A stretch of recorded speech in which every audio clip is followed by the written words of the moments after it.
السلام علیکم everyone, welcome back to my channel حقیقی پراسرار واقعات۔ آج ہم پراسرار گھر کا پارٹ 2 سنیں گے۔ کہانی کی طرف چلنے سے پہلے جو لوگ چینل پہ نیو ہیں وہ چینل کو سبسکرائب اور بیل آئیکن کو ہٹ کر دیں تاکہ آپ کو نیو اپڈیٹس ملتی رہیں، اور جنہوں نے پراسرار گھر کا پہلا پارٹ نہیں سنا وہ پہلے پہلا پارٹ سن لیں تاکہ انہیں پارٹ 2 سمجھ آ سکے۔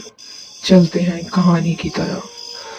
پارٹ 1 کا اختتام کچھ یوں ہوا تھا کہ مشی جس سلائی سینٹر میں سلائی سیکھنے گئی تھی وہاں کچھ ایسی بات اسے معلوم پڑی تھی کہ جس کی وجہ سے اس کے پیروں تلے زمین کھسک گئی تھی۔ تو آج ہم وہیں سے کہانی کو کنٹینیو کرتے ہوئے چلتے ہیں۔ مشی سلائی سینٹر میں بیٹھی ہوئی تھی تو اس کی استانی وہاں موجود اپنی ایک شاگرد سے کہتی ہے کہ مشی کی بڑی بہن نے ماسٹر کیا ہوا ہے، تمہیں بیچلرز کا پڑھنا ہے تو ان کے پاس جا سکتی ہو۔ تم اس دن کہہ رہی تھی نا کہ تمہیں پڑھنا ہے، تمہارے امتحان ہونے والے ہیں۔ اس لڑکی نے اس بات میں دلچسپی لیتے ہوئے مشی کی طرف دیکھتے ہوئے پوچھا کہ ہاں باجی، تو یہ رہتی کہاں ہے؟ مشی کی استانی نے جیسے ہی اس لڑکی کو گھر کا پتہ بتایا تو وہ ایک دم خوفزدہ ہو کر بولی کہ ارے یہ تو وہی گھر ہے نا جہاں اس چھوٹے بچے کا انتقال ہو گیا تھا۔ اس کا یوں خوفزدہ ہونا اس بات کی دلیل تھا کہ کچھ نہ کچھ تو پراسرار تھا اس گھر میں۔ اس کی استانی نے اس بات کو یہ کہہ کر ٹال دیا کہ نہیں، وہ بات تو بہت پرانی ہو گئی ہے۔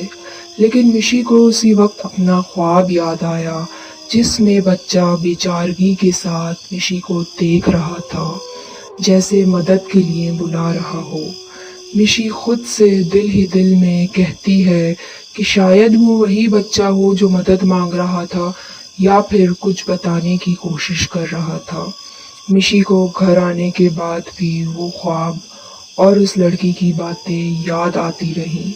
وہ خود کے ذہن کے ساتھ جنگ لڑ کر اس بات کو بھلانے کی کوشش کرتی ہے۔ وہ آئے روز کے واقعات سے کافی خوفزدہ ہو چکی تھی، لیکن یہ تو بس شروعات تھی۔ آگے جو ہونا تھا وہ اسے بھی خوفناک اور بدتر تھا۔ اگلے 2 روز بعد مشی کی بڑے بھائی سے لڑائی ہو جاتی ہے، اور لڑائی اور بحث کے دوران مشی بھائی کے کمرے سے کسی قسم کا سامان گھسیٹ رہی ہوتی ہے۔ اتنے میں اس کا بھائی غصے اور طیش میں آ کر کہتا ہے کہ جلدی لے کر جاؤ، ایسا لگ رہا ہے کسی بچے کی لاش گھسیٹ رہی ہو۔ مشی اس بات پر چونک جاتی ہے لیکن خاموشی اختیار کر لیتی ہے۔ ساتھ ہی اس کے ذہن میں یہ سوچ بھی امنڈ آتی ہے کہ کہیں یہ کوئی اشارہ تو نہیں، کسی قسم کی دھمکی تو نہیں۔ اس دوران گرمیوں کی چھٹیاں شروع ہو جاتی ہیں۔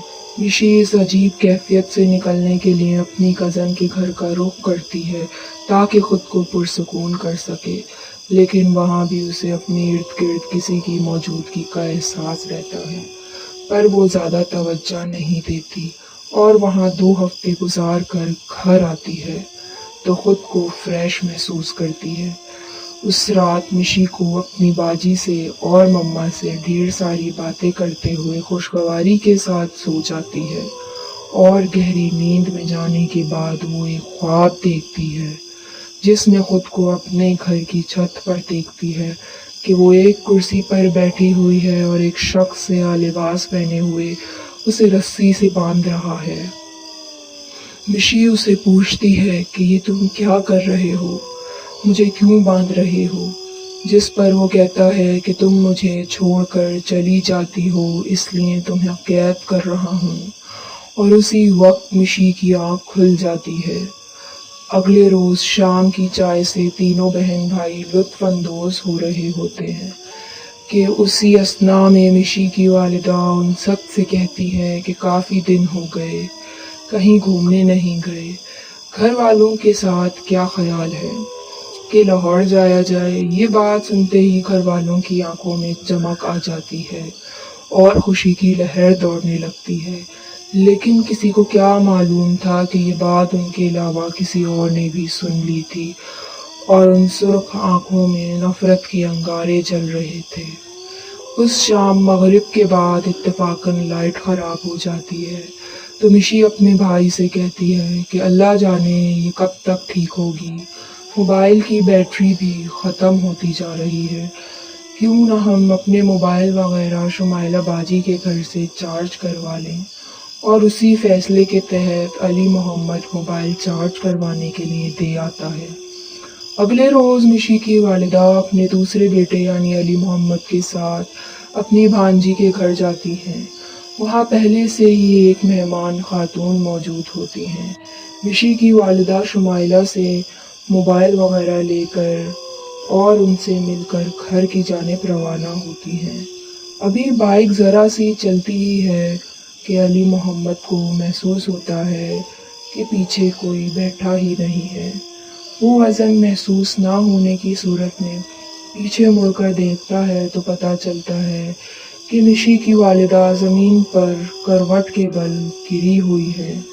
ये देखकर वो परेशानी के आलम में अपनी वालिदा की तरफ भागता है और उन्हें सहारा देकर उठाता है और देखता है कि उनके चेहरे पर अच्छी खासी चोट लगी हुई है। वो फ़ौरन उन्हें निजी अस्पताल लेकर जाता है। मिशी की वालिदा घर आने के बाद बेचैन होती हैं। मिशी इनको देखकर यकदम कहती है कि मम्मा कैसे हुआ ये सब। मिशी की वालिदा कहती हैं कि मुझे खुद कुछ समझ नहीं आई, यूं लगा जैसे किसी ने धक्का दिया हो या फिर बड़े इत्मीनान से मुझे बाइक पर से उतार दिया हो। तमाम घर वाले परेशानी के आलम में बैठे हुए हैं क्योंकि ज़ख्म ठीक होने के बजाय मज़ीद ख़राब होता जा रहा था। कुछ घंटों के बाद उन्हें दूसरे प्राइवेट अस्पताल ले जाया जाता है जहां डॉक्टर उन्हें ऑपरेशन का कहता है क्योंकि इनका ज़ख्म ख़राब हो चुका था और अब सफाई करवाना ज़रूरी था। उसी दौरान शुमाइला बाजी की कॉल आती है। ये सब माजरा सुनने के बाद वो अस्पताल आने का कहती हैं। अस्पताल पहुंचने के बाद वो एक अजीब बात करती हैं।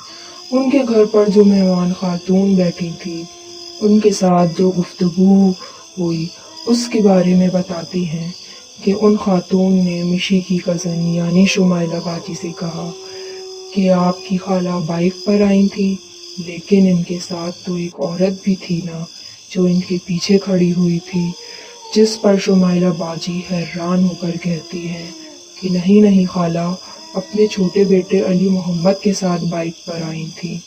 तो मेहमान खातून पूरे एतमाद लहजे में यकीन दिलाते हुए कहती हैं कि मैंने खुद उनके साथ एक सियाह बाय पहनी हुई औरत को देखा था जो उनके साथ कंधे से कंधे मिलाए हुए खड़ी थी। मिशी ये सारा मामला सुनकर समझ जाती है कि किसी ने इसकी माँ को नुकसान पहुंचाने की कोशिश की है। इतनी परेशानी और भाग दौड़ करने के बाद रात के किसी पहर मिशी की आँख खुद लगती है। उसे पता ही नहीं चलता, लेकिन अचानक वो नींद से बेदार होती है और उसे अजीब खौफनाक सा मंजर देखने को मिलता है कि जिस खिड़की के नीचे ज़मीन पर वो लेटी हुई है उसी खिड़की के दरवाजे पर स्याह लिबास पहने एक औरत बैठी हुई होती है जिसके पैर लटक रहे होते हैं और उसकी खौफनाक नज़रें मिशी पर होती हैं। ये देखकर मिशी की रूह कांप जाती है और कुछ देर तक तो मिशी का जिस्म साख्त रहता है। हिलने जुलने से कासिर वो बस उसी औरत को देख रही होती है कि अचानक से उसे एक झटका लगता है और इसका जिस्म आज़ाद हो जाता है और वो खौफनाक चुड़ैल गायब हो जाती है। मिशी फ़ौरन से उठ के बैठ जाती है और अपनी बहन को ये सारा माजरा सुनाने के लिए अंधेरे में ही जाने लगती है कि इतने में उसे कोई पीछे से रोक लेता है। तो दोस्तों, ये था कहानी का दूसरा हिस्सा जो अभी इख्तिताम पजीर नहीं हुआ है।